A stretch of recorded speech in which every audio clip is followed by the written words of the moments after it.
La epístola a los Hebreos, capítulo 6, versículos 1 al 2. Leemos la Sagrada Escritura. Hoy quiero compartir una enseñanza que tenía planificado compartirlo para el día jueves, pero lamentablemente la lluvia no nos dejó subir los carritos hasta acá ese día.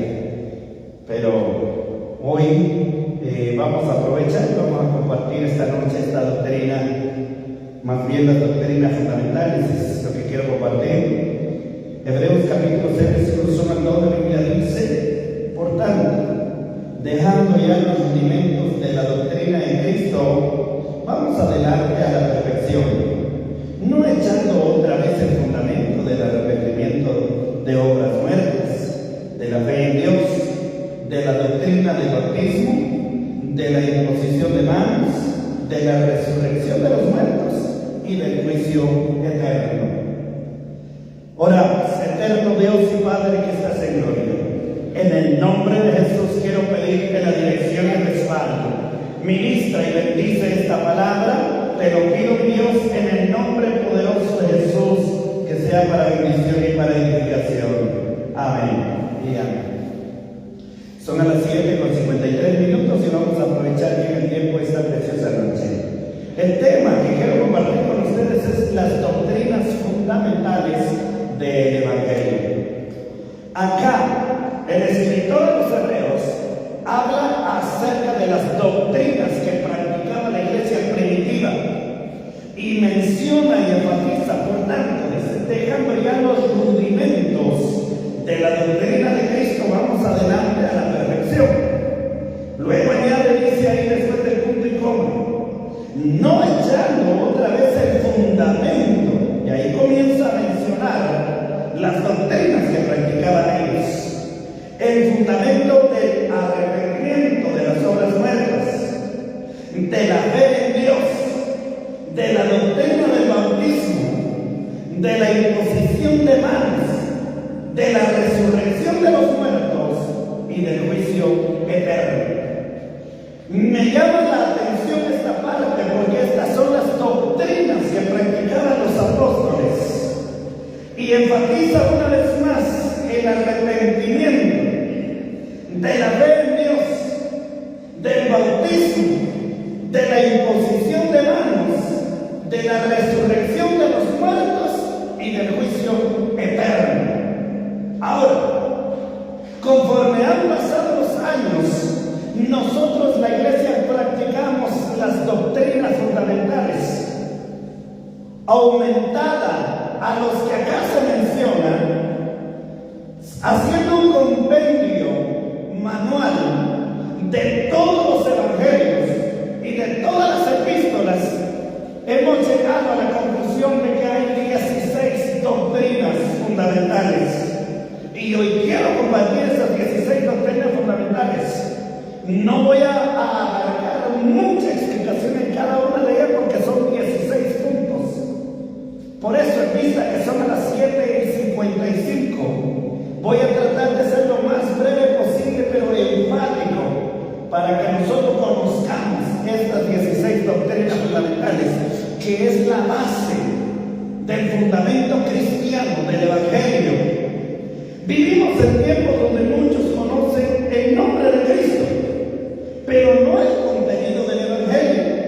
El apóstol Pablo advirtió que en estos últimos tiempos vendrían otros evangelios, lo cual hoy aumenta las sectas religiosas que se desprenden del Evangelio, porque déjenme decirle que los mormones usan la Biblia, pero no es su base fundamental, sino el libro de Mormón. Los testigos de Jehová usan la Biblia, pero no es una base fundamental, sino el alma de Dios, el atalaya, esos son sus libros y su cuerpo gobernante allá en la ciudad de Nueva York, que son los que dan órdenes, casi son como los papas de la doctrina de los testigos de Jehová. Entonces son sectas. Aparentemente usan la Biblia, pero la Biblia no es su base fundamental. Y hoy quiero enfatizar esto. El apóstol Pablo advirtió eso en Gálatas, al 9. Pero es por eso que es necesario volver a las doctrinas fundamentales, las verdades que el Evangelio no es una mera opinión. El Evangelio es poder de Dios. El Evangelio es revelación divina. Por eso es importante enfatizar ello. Número 1, la doctrina de Dios. La Biblia a nosotros nos enseña que hay un solo Dios verdadero, trino y santo. Un solo Dios verdadero, trino y santo. En Deuteronomios capítulo 6, versículo 4, dice la Biblia: Israel, nuestro Dios, uno es. Ese Dios se nos describe a nosotros en el Evangelio de Mateo, en el capítulo 28, versículo 19. Por tanto dice: bautizándolos en el nombre del Padre, del Hijo y del Espíritu Santo. Nosotros tenemos clara la idea de que es un solo Dios en tres personas: Dios Padre, Dios Hijo y Dios Espíritu Santo. Así de sencillo, sin mayor complicaciones, nosotros entendemos perfectamente que servimos a un solo Dios en la Trinidad gloriosa. La Biblia nos enseña que Dios es santo en Isaías capítulo 6, versículo 3, que Dios es santo. La palabra santo significa separado de todo lo malo. Dios es un Dios de amor. El carácter de Dios se manifiesta y se enfatiza en amor. Dios es amor. La Biblia lo dice en 1 de Juan capítulo 4, versículo 8. Dios es amor. También Dios es justo. Hermanos, Salmos 89, 14 nos habla de la justicia de Dios. Dios es justo. Cuando Dios vaya a juzgar, cuando Dios vaya a condenar, no va a poner ni va a quitar, no va a engañar, ni va a haber corrupción alguna, porque su juicio es justo y verdadero. Así que la doctrina de Dios es un Dios santo que existe una respuesta santa. Número 2, la doctrina de la palabra de Dios, la Sagrada Escritura, la Santa Biblia. La Biblia es la autoridad final. Ya lo he dado en otras enseñanzas. La Biblia no solo contiene la palabra de Dios, sino la Biblia es la palabra de Dios. En 2 de Timoteo capítulo 3, versículo 16 al 17, la Biblia dice: porque toda escritura es inspirada por Dios y es útil para enseñar, para corregir, para redarguir, para instruir, a fin de que el hombre de Dios sea enteramente preparado para toda buena obra. La palabra de Dios es la base fundamental de nosotros. La Biblia es nuestra base, la Biblia es nuestro compendio manual de vida. Y de la Biblia dependen estas doctrinas que les estoy compartiendo. No viene de un cuerpo gobernante, no viene de un papa, no viene de un vicario, viene solamente de las Sagradas Escrituras, la palabra de Dios. Por eso toda la Escritura es inspirada de Dios y contiene la palabra de Dios. No es palabras de hombre, sino es claramente palabra de Dios. Por ende es infalible, suficiente y eterna. La palabra infalible significa que no tiene falla, que no contiene errores. La Biblia no se contradice. Los que se contradicen son los que a su criterio y a su pensamiento buscan un texto sacándolo fuera de contexto para oponerlo o ponerlo en contra de la misma palabra de Dios. Pero la Biblia no se contradice. La Biblia está tan perfecta y en armonía que no tiene ni da margen a error alguno, porque es la palabra infalible y suficiente y eterna de Dios. Toda doctrina debe de ser examinada a la luz de las Escrituras. Toda doctrina que nosotros practicamos y enseñamos debe de ser examinada a la luz de la palabra. Si la Biblia nos enseña acerca nosotros tenemos que comprobarla con las Escrituras. Si la Biblia nos habla acerca del infierno y hablamos de la doctrina del infierno, eso se tiene que comprobar con las Sagradas Escrituras.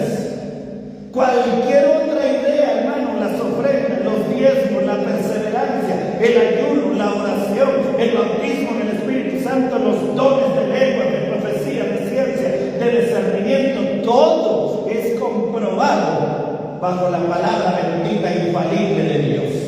La Sagrada Escritura es una de las doctrinas fundamentales que nosotros debemos conocer y saber, y nos es importante leer la Biblia.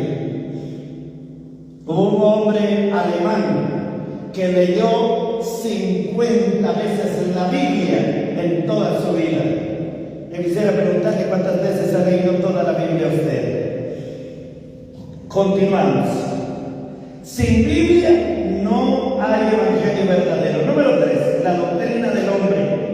El hombre fue creado por Dios y lo creó perfecto, al igual que el Edén, pero la Biblia también nos enseña que el hombre cayó en pecado. Romanos capítulo 3, versículo 23 dice: por cuanto todos pecaron, están destituidos de la gloria de Dios. Entonces el hombre es pecador desde su concepción, desde Adán. Romanos capítulo 3, versículo 23 nos enfatiza la Biblia que todos somos pecadores. El pecado separó al hombre de Dios y nos enseña en Isaías 59, versículo 2. El hombre no puede salvarse por sí mismo. La Biblia enfatiza eso. La Biblia dice: ¿quién puede decir he limpiado mi pecado y he quitado mi culpa de mí? No hay hombre que tenga capacidad de quitar su propio pecado, mucho menos perdonar pecados. La Biblia es tan clara y específica al respecto que dice que no hay ningún otro nombre debajo del cielo en quien podamos ser salvos, es solamente Jesucristo. El hombre está en pecado y necesita a Jesús para su salvación. Efesios capítulo 2, versículo 8 a 9. El problema del mundo no es social. El problema del mundo es espiritual, y quiero enfatizar esto. ¿Sabe? Los que están en contra del Evangelio o de las filosofías o de las ideologías dicen: ¿por qué hay tanta gente pobre? ¿Por qué hay tanta gente en malas condiciones? Por ejemplo, porque hay hambruna en algunos países del África. Porque hay asaltos, porque hay secuestros, porque hay terrorismo, porque hay matanzas. ¿Por qué? El problema, hermano, no es social. El problema es espiritual, porque el hombre que no tiene a Dios en su corazón de continuo solo piensa en el mal, maquina malas ideas, maquina malos deseos, malos pensamientos. Y un hombre que está contaminado, la Biblia dice que un poquito de levadura leuda toda la masa. Con una persona que tenga malos pensamientos y le enseña a otro. Hace unos días yo les enfatizaba de un hombre que estaba enseñando en su video de eso de las redes sociales. Tenía miles de vistas, era viral. Él estaba enseñando y decía, enseñando cómo conquistar a una mujer casada, y daba varios puntos, los cuales no voy a hablar esta noche, pero déjeme decirle que aconsejaba y daba a entender que las mujeres casadas eran fáciles de engañar a su esposo con las palabras, con lo que le decían. Entonces déjeme decirle que con un hombre que tenga ese mal pensamiento contamina a muchos miles de hombres, porque miles de hombres estaban ahí comentando y viendo todo eso, incluso mujeres. Entonces el problema no es social, el problema es espiritual, porque cuando nosotros estamos mal espiritualmente, contaminamos a los que están a nuestro alrededor. Un hombre borracho invita a otros para que se vuelvan borrachos. Un hombre mujeriego invita a otros para que sean mujeriegos. Y así sucesivamente. Le vuelvo a repetir, el problema no es social, el problema es espiritual. Con una persona que está mal, el resto se corrompe. La Trinidad del hombre, veamos esta otra parte, que nosotros también somos trinos. El hombre está compuesto por tres sustancias. Nosotros tenemos cuerpo, alma y espíritu. No tengo mucho tiempo para explicar, pero lo voy a resumir así. Nuestro cuerpo es todo lo físico, es la carne, lo que se puede ver, tocar y partir. Por ejemplo, si nos abrieran, nos encuentra el corazón, hígado, páncreas, vaso, estómago, venas, arterias, nervios, músculos, huesos, tuétanos, etc. Todo lo que hay en nosotros, eso es el cuerpo, es la sustancia, a lo que la Biblia nos llama carne. Cuando dice toda carne se corrompió, se está refiriendo al cuerpo humano. Nosotros tenemos un cuerpo humano. Pero luego está el alma. ¿Y qué es el alma? El alma, hermanos, son nuestras emociones. El alma son nuestros pensamientos, lo que somos, las características personales de lo que es nuestra esencia de nosotros. Somos un alma viviente, con emociones. En el alma está el amor y está el odio. En el alma está el deseo de la carne. El alma siente placer juntamente con la carne. Entonces, cuando nosotros comenzamos a ayunar, nuestra alma se conecta más a lo espiritual, se une al Espíritu de Dios. Pero luego está la otra parte de nosotros que se llama espíritu. ¿Y qué es el espíritu? El espíritu es lo vivo que somos nosotros. Es nuestro respirar. Ese es nuestro espíritu, es el que respira. Es el soplo que Dios puso en la nariz de Adán cuando lo creó, cuando sopló. Y ese espíritu es prestado. Ese espíritu, el soplo, el hálito de vida, está en nosotros. Cuando una persona muere y da el último suspiro, ¿ha oído usted esa frase? Bueno, cuando da el último suspiro, prácticamente lo que el hombre hace es exhala, y ese espíritu regresa al dueño, al que nos lo dio prestado, Dios. Y nuestra alma, nuestro yo, nuestras emociones, ese va a un descanso, si estamos en Cristo, al paraíso. Y si no, se va al castigo eterno. El alma ya no necesita de espíritu. Mientras estamos en vida, el alma necesita del espíritu. En la carne necesita del espíritu. Pero cuando nosotros nos morimos, esta carne sin alma no es nada. Sin espíritu estamos muertos. Por eso es que somos trinos, nos componemos de cuerpo, alma y espíritu. ¿Está claro?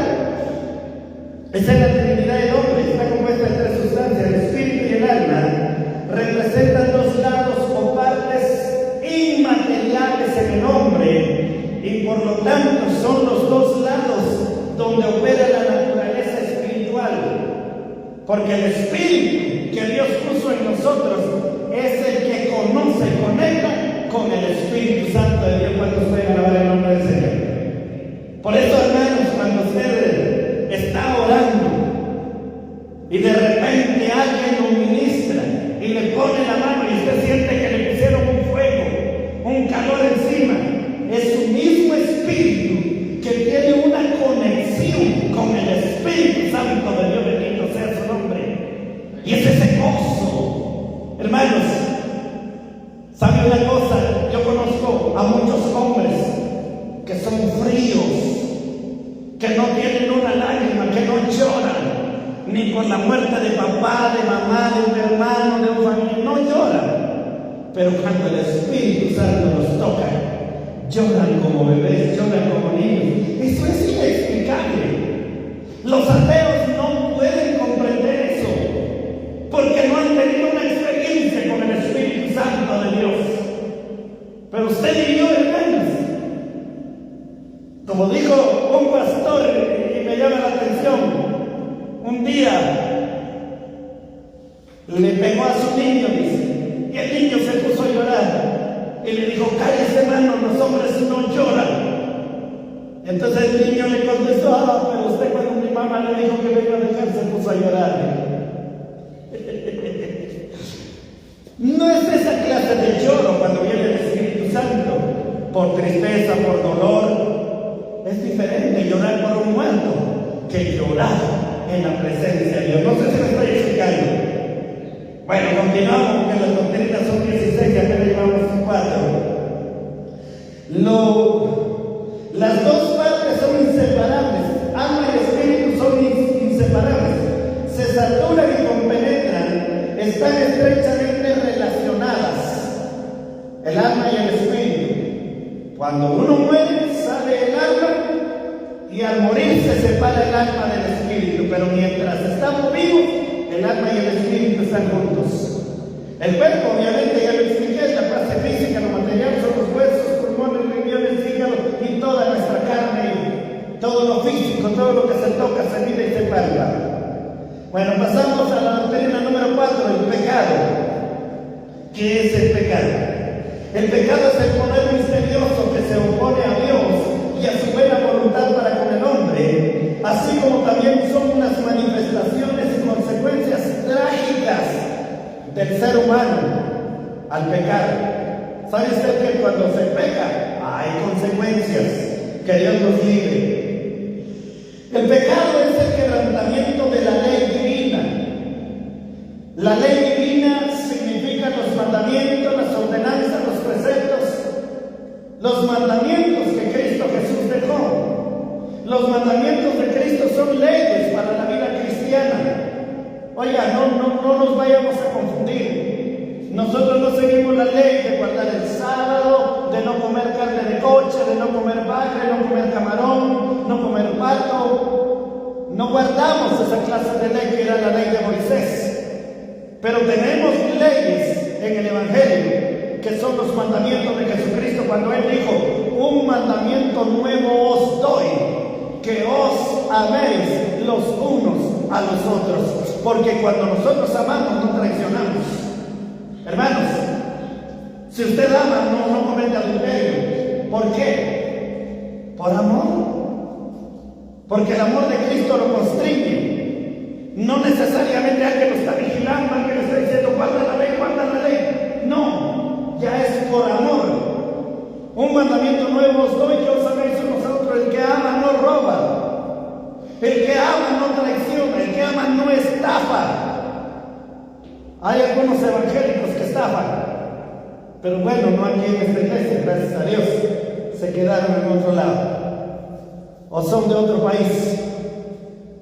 Pero déjeme decirle que cuando hay amor, y ese mandamiento no está solamente reservado para dentro de nosotros mismos, porque si hoy os amáis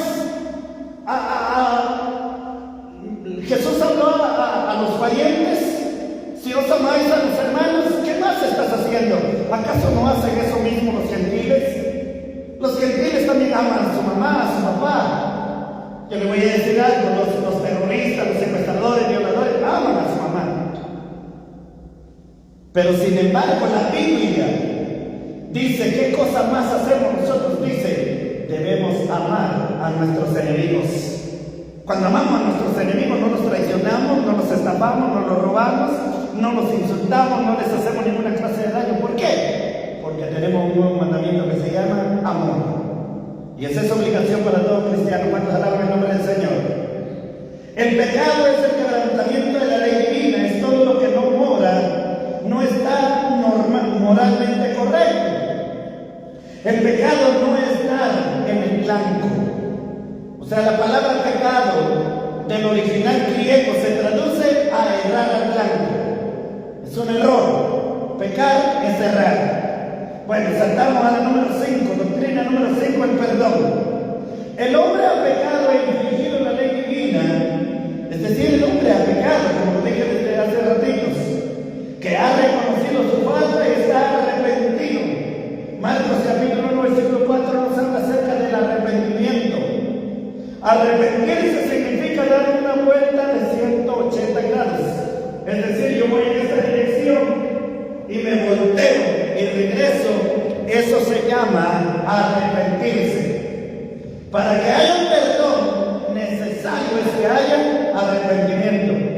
Porque si estoy cometiendo adulterio, ejemplo, y digo, estoy arrepentido de cometer adulterio, pero solo lo digo de labios y sigo en lo mismo, significa que no hay arrepentimiento. Estoy arrepentido, hermano pastor, de echarme las cervezas, pero sigo en las cervezas, no hay arrepentimiento. Estoy arrepentido, hermano pastor, de estar en estafas, en mentira, en robar, pero lo sigo haciendo, no hay arrepentimiento. Y si no hay arrepentimiento, no hay perdón de pecados. ¿Cuántos alaban el nombre del Señor? Entonces el hombre tiene que reconocer su falta y estar en arrepentimiento. Dios en su amor y en su gracia ha remitido la culpa y ha puesto el medio para que el hombre reciba el perdón, se reconcilie y establezca su amistad con Dios. Sí, cuando el hombre está en pecado, está en pleito con Dios. Dios no quiere que seamos borrachos. Dios no quiere que seamos adúlteros. Dios no quiere que seamos ladrones. Dios no quiere que seamos estafadores. Dios no quiere que seamos mentirosos. Dios no quiere que seamos hipócritas. Entonces, cuando nosotros estamos en adulterio, en borrachera, en mentira, en estafa, en engaño, en falsedad, estamos en enemistad con Dios. Pero cuando nos arrepentimos y nos apartamos de ello, entonces Dios nos reconcilia, o Jesucristo más bien, por medio de su sangre nos reconcilia para con el Padre, y eso significa que recibimos el perdón de nuestros pecados. Los cristianos deben imitar a Dios, perdonándose unos a otros. Efesios capítulo 4, versículo 32. Recuerden que la Biblia dice también en los evangelios, porque si no perdonáis a los hombres sus ofensas, tampoco vuestro Padre os perdonará. No hay perdón de pecados si no perdonamos incluso a nuestra pareja, hermanos. Sí, ¿sabe una cosa? Nosotros los hombres les hemos fallado mucho a las mujeres, pero las mujeres también le han fallado a los hombres, en actitudes, en acciones, en muchas cosas se falla. ¿A cuánto le gusta que la mujer le grite? ¿A cuánto le gustaría que la mujer le pegue? De ninguna manera, pero puede surgir una circunstancia al respecto. Y esas son cosas que lastiman, hieren y dañan el matrimonio. Pero debe de haber perdón, debe de haber reconcilio. Los cristianos debemos imitar a Dios perdonándonos unos a otros. Por eso también se deben de confesar los pecados entre sí. Santiago capítulo 5, versículo 16 dice: confesad vuestras ofensas unos a otros para que seáis sanados. Muchas veces nosotros tenemos vergüenza cuando se invita en la predicación, hermano, reconcíliense, o hermanos, yo me quiero reconciliar con ustedes. Eso es vergonzoso. La gente no tiene que ser, claro que sí, la gente no tiene que ser. La Biblia lo dice en Santiago, capítulo 5, versículo 16: confesad vuestras ofensas unos a otros, para que sean sanados. Hermanos, y yo les voy a poner una anécdota de una persona que hizo una burla al respecto, porque en una asamblea donde había muchas personas, dijo estas palabras: ¿cuántos me perdonan? Y yo, conociendo este pasaje que la Biblia dice que debemos de perdonar a nosotros, pues no dije amén, cualquiera que sea la falla. Entonces dijo: ¿están seguros? Y la mayoría de hermanos dijeron amén, las dos veces. Cuando dijo: ¿cuántos me perdonan? Todos dijeron amén. Y luego volvió a preguntar: ¿están seguros? Y todos volvieron a decir amén. Y ahora, ¿en qué les he fallado yo? Digo así, bien arrogante, bien orgulloso. Se estaba burlando, y solo con esa burla ya estaba pecando, ya estaba errando. Pero la Biblia dice, hermanos, que debemos confesarnos unos a otros. Todos los pecados deben de ser perdonados, menos uno. La Biblia así nos enseña: todo pecado es perdonado al hombre. ¿Qué significa todo? ¿Qué es todo? Todo, hermano: adulterio, brujería, hechicería, asesinato, violación, secuestro, todo. Pero como lo dije hace un rato, debe haber un arrepentimiento. Si el brujo se arrepiente, Dios lo perdona. Si la prostituta se arrepiente, hermano, con todo respeto y perdón, usted sabe que una prostituta, ¿sabe usted cuál es su trabajo? Y puede que haya estado trabajando unos 20 años en ese trabajo. Pero si se arrepiente de su pasado, Dios lo borra, Dios lo perdona. Su palabra dice, todo pecado tiene perdón, pero da una pauta y dice, menos la blasfemia contra el Espíritu Santo. No es perdonado ni en esta vida ni en la otra vida, y en esto sí quiero explicarlo. Porque se dice mucho sobre la blasfemia contra el Espíritu Santo. Algunos dicen que es la incredulidad. Pero yo quiero explicar, basado al diccionario, qué significa la palabra blasfemia. Y hoy se lo explico de esta manera. Blasfemia dice que es palabra o expresión gravemente injuriosa. Es decir, que usted, lo voy a poner de ejemplo, porque esto es, voy a hablar una blasfemia, pero lo voy a hacer en sentido de ejemplo. No porque así piense o porque así sea. Pero digamos que yo empiece a decir el Espíritu Santo a mí cuánto no me ha prometido, cuánto no me ha dicho que voy a levantar, que voy a respaldar, que voy a usar, y nunca me usa. Mentiras. El Espíritu Santo solo me ha engañado. Hermanos, eso se llama blasfemia contra el Espíritu Santo.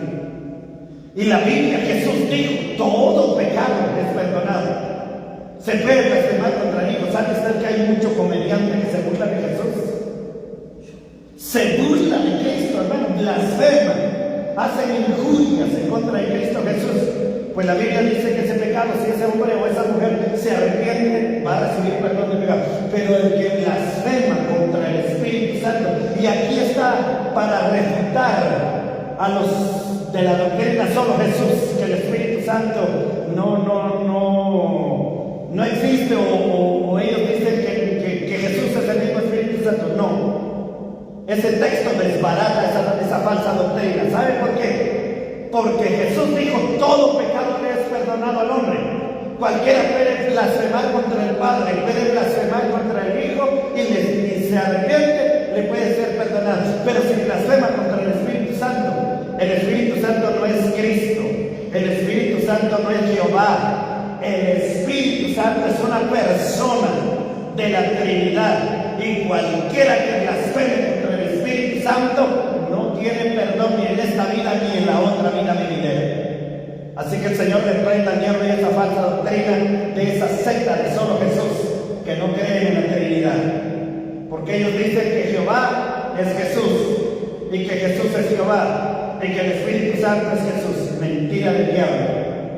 Jehová es Dios el Padre, Jesús es el Hijo del Dios Padre, y el Espíritu Santo es el Espíritu Santo de Dios, y el Espíritu Santo es una persona, y eso debe estar claro en nosotros. Eso no nos lo enseñó o no lo aprendimos de la secta de la religión tradicional. No, son mentiras.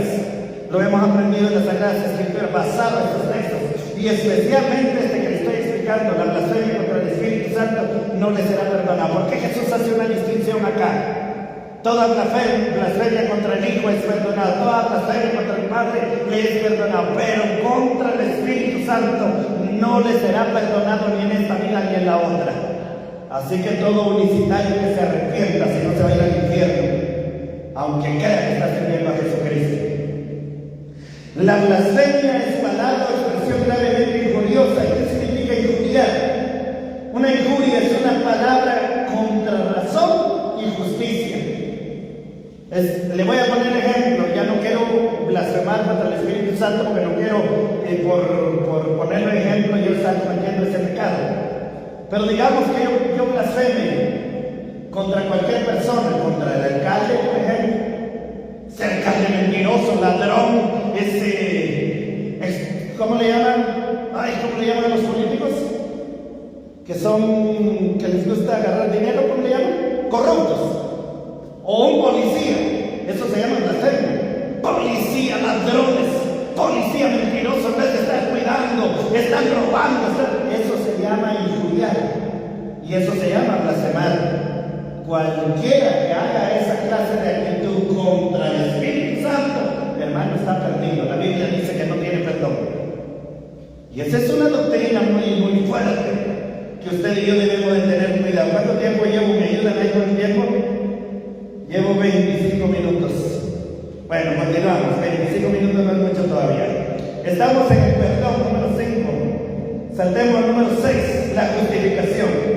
La palabra justificación proviene del griego dikaiō y significa ser justo ante Dios. Romanos capítulo 2 versículo 13 dice que Él, Señor Jesucristo, nos justificó. Ser justificado significa hacernos justos, declarar recto o enderezar, de no estar en una relación correcta con Dios jurídica y legalmente. Ser justos, mis amados hermanos. Ahora, yo le voy a decir algo muy importante que siempre he enfatizado. Yo no soy justo por mi propia justicia. Mi justicia apesta. Mi justicia, que yo diga yo soy justo porque yo oro, porque yo ayuno, porque eso apesta. Eso es basura.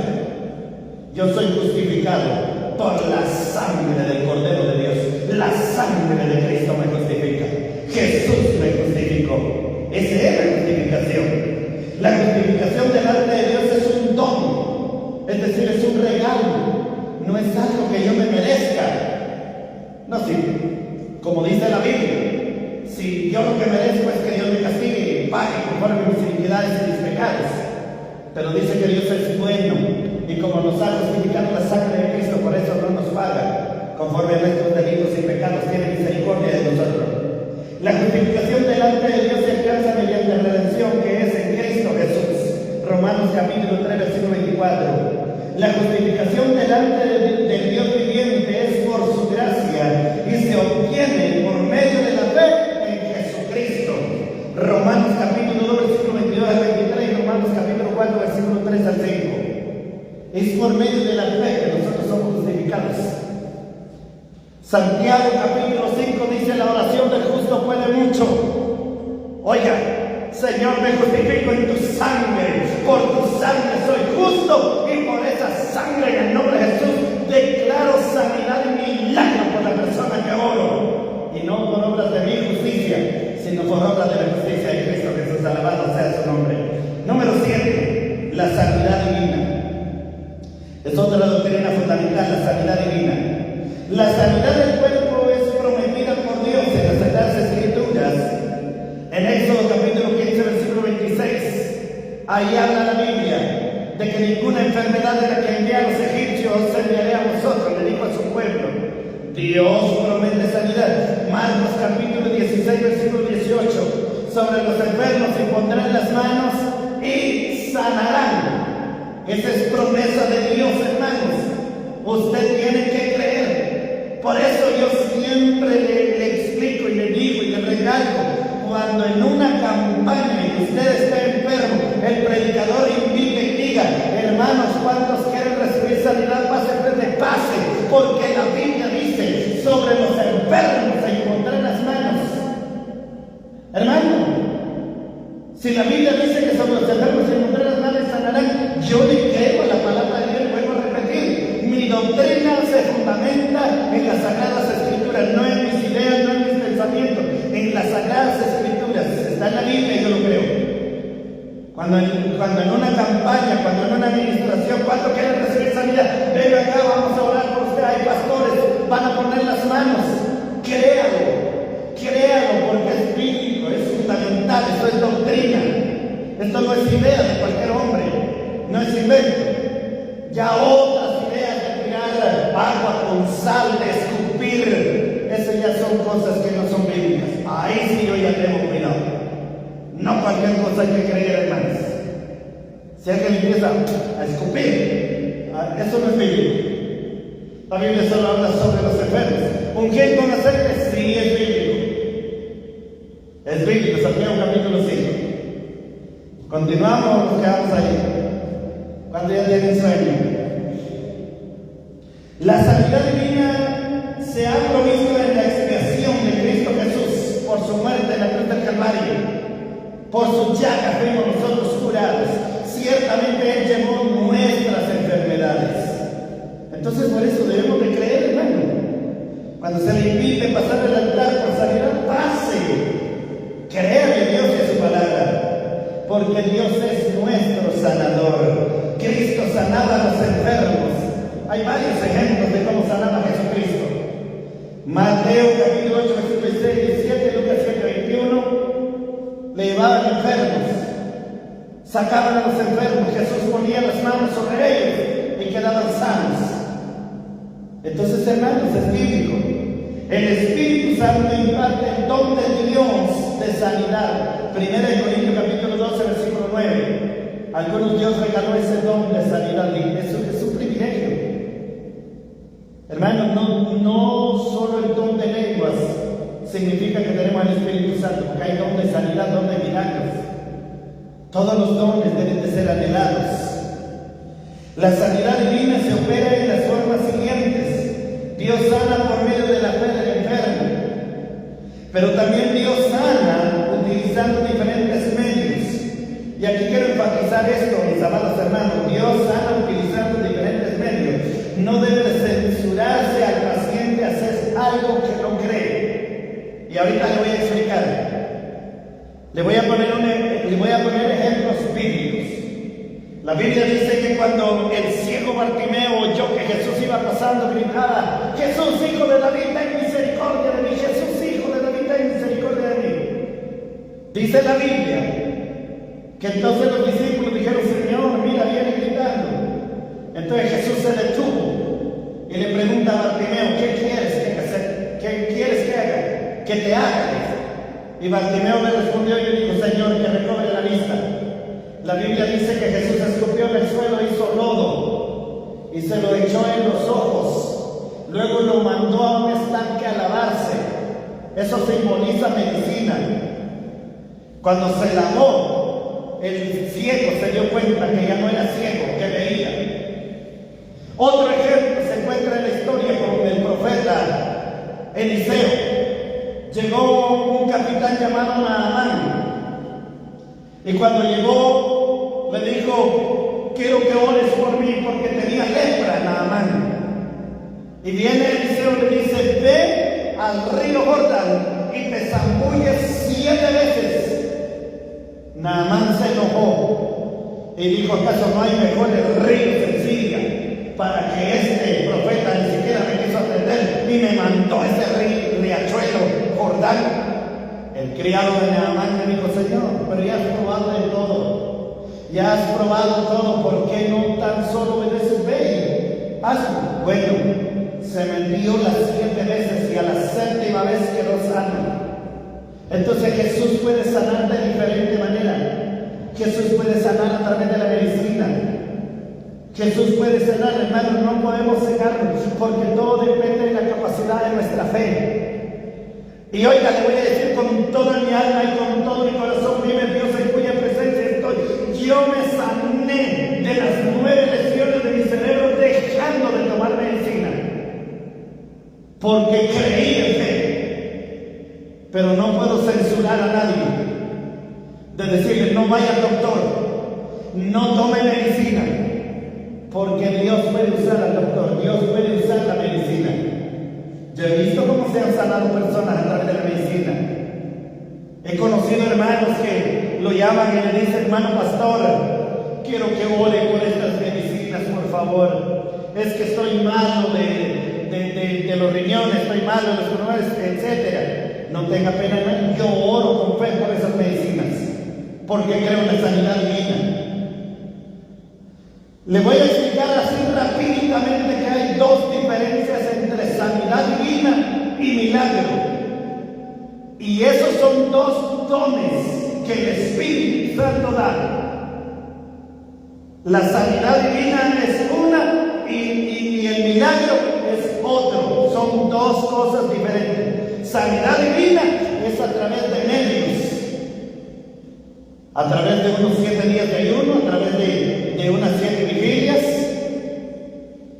Y milagro es que ahorita se ora y ahorita quedó sano y limpio. Como lo expliqué hace un rato, yo estuve 9 meses enfermo con esas 9 lesiones en mi cerebro, con convulsiones a cada 10 minutos, ya no podía hablar, no podía cantar, no podía caminar.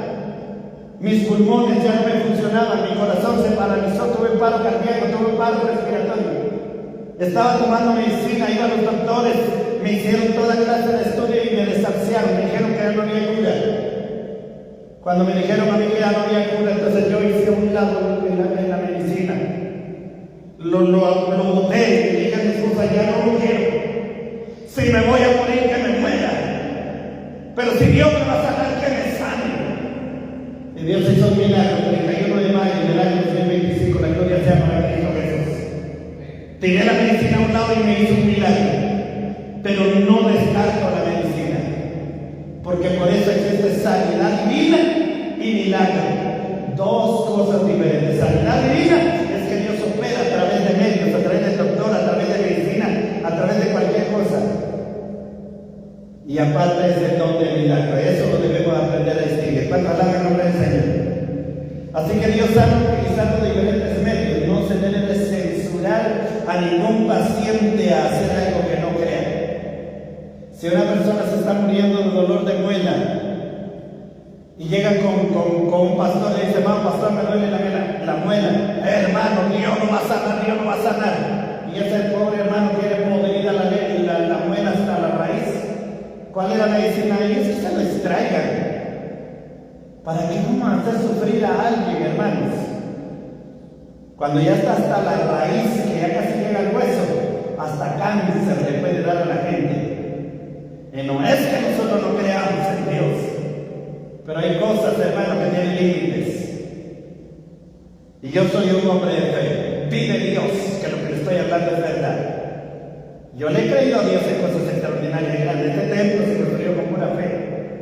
Dentro de 10 miembros que aportaban a la iglesia. No fue una gran cantidad de gente que hizo este templo, pero Dios usó a los pocos que quiso usar. ¿Cuántos alaban el nombre del Señor? Esta es la sanidad divina. Número 9, la doctrina de la salvación. Y con esto quiero concluir. Voy a dejar para el día de mañana el resto del mensaje. Yo quería hablar de las 16 doctrinas, pero no quiero que se me vaya a dormir. Pero voy a hablar de la número 9. La doctrina de la salvación. Salvación, hermanos, es solo por gracia, por medio de la fe. Si usted y yo hoy muriéramos y llegamos a la presencia de Cristo en el paraíso, y Él nos preguntara y nos dijera, ¿por qué crees que puedes entrar al paraíso? ¿Qué le diríamos? ¿Qué sería nuestro pensamiento? Yo sé la respuesta sencilla y fácil. Señor, por tu gracia, por tu muerte en el cruz del Calvario, porque siempre he creído que tú eres el único que perdonas todos mis delitos y pecados. Siempre he creído en la gracia y en la fe, no por obras que yo haya hecho. La Biblia así me enseña, yo lo creo, y explico con claridad esto. Hermano pastor, entonces no hay que hacer obras. Por supuesto que sí, porque la fe sin obras es fe muerta.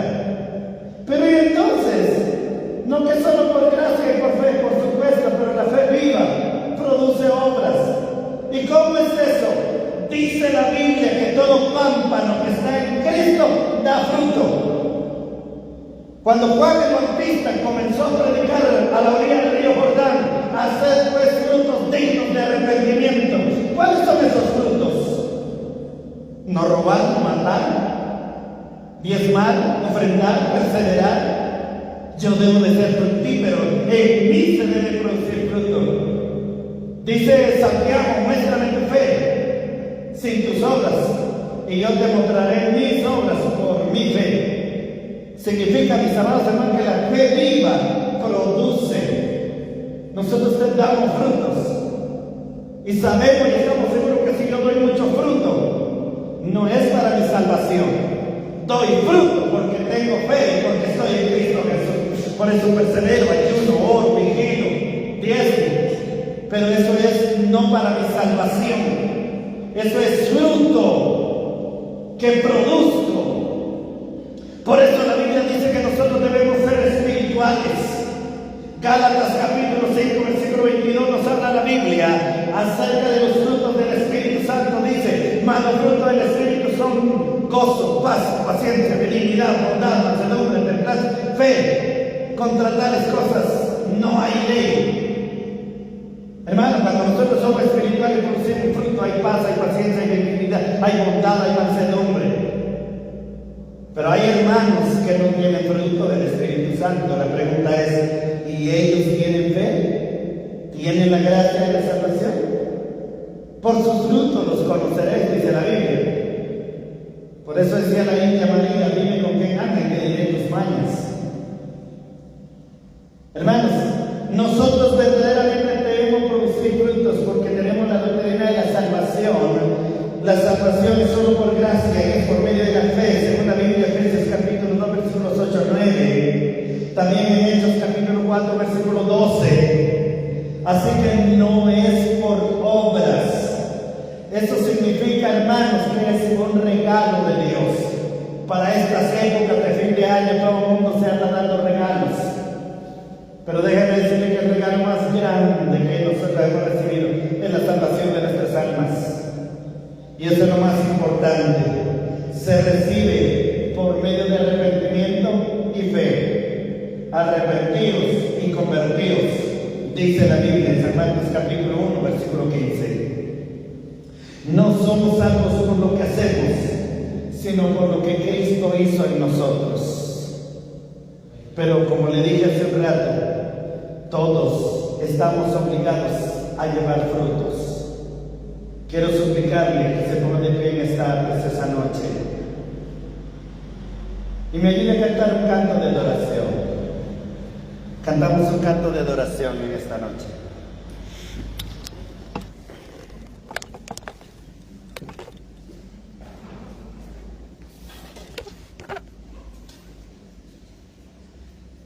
Yo quiero cantar este canto, un canto que me gusta mucho, que dice, ayúdame Señor, se me agotaron las fuerzas.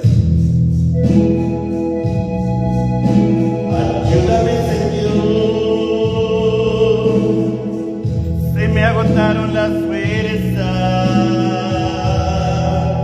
Extiéndeme tus manos, abrázame.